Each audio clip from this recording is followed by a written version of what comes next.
I'm Zoe, and welcome to We Cook Stuff. This is our first video ever. So make sure to comment down below any improvements we could do to make our videos better. Today we will be making gluten-free cherry clafoutis. Gesundheit. I said clafoutis. Gesundheit. No, that's a French dessert, and we're going to be making it. Oh. This recipe is so easy because you just throw it all in a blender, and you don't even have to mix it. Let's go. So the first thing we're going to do is preheat the oven to 350 degrees Fahrenheit, which is about 177 degrees Celsius. So start. Now the next step we're going to do is we're going to grease our pan over here with just a little bit of butter. I'll do that. Okay, so what I'm going to do is I'm going to start cracking the eggs. So we need 4 large eggs.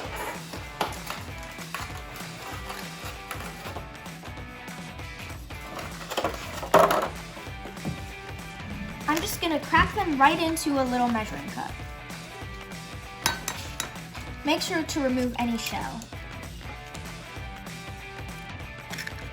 Clean up while you're baking, so that way you don't have a huge mess to clean up at the end. Okay, in goes the last egg. There we go. 4 beautiful shell. Okay.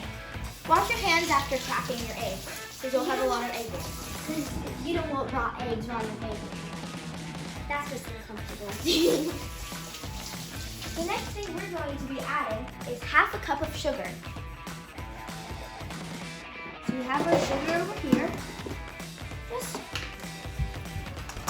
half cup. So we're going to take the sugar, we're just going to stick it into the blender with the eggs.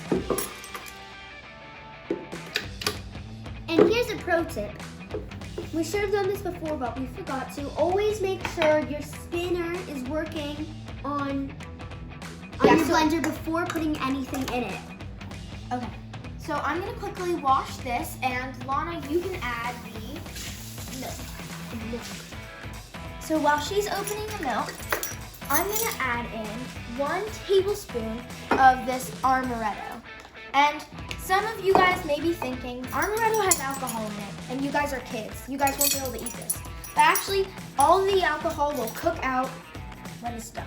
Now that I have the amaretto open, I'm just going to add 1 tablespoon of that over a separate measuring cup, in case you spill.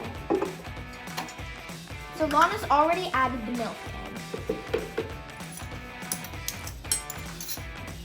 And always to make, and if you have trouble reaching your supplies, you can ask a grown-up for help. I'll put this over here.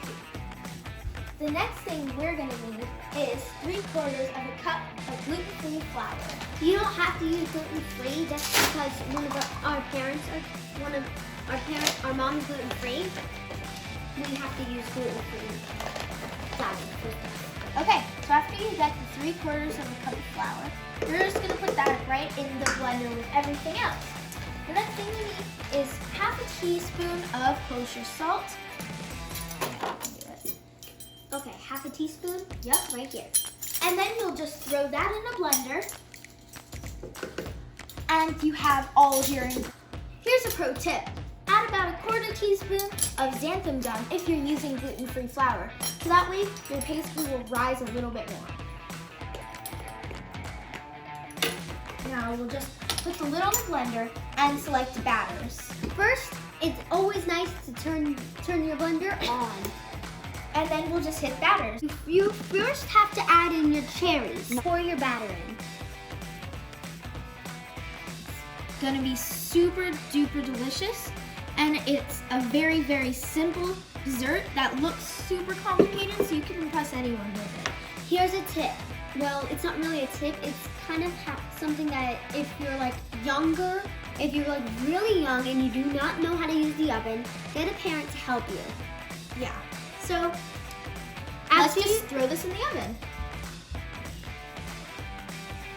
And put it in the middle rack. Can not to touch the oven because it's been preheating and it's super hot. Slide it in. And now put your timer on. You're gonna bake it for 35 minutes. And then hit start. Here we have it.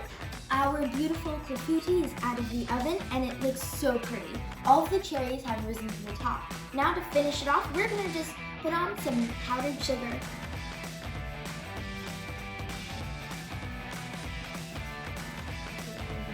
Oh, that's a lot. Okay. Yeah. Okay. All right. There we have it. Here's a pro tip. If you use frozen cherries, bake it for 40 minutes, then place tin foil over the top and put coals in the middle. Then you can bake it for another 20 and make it perfect.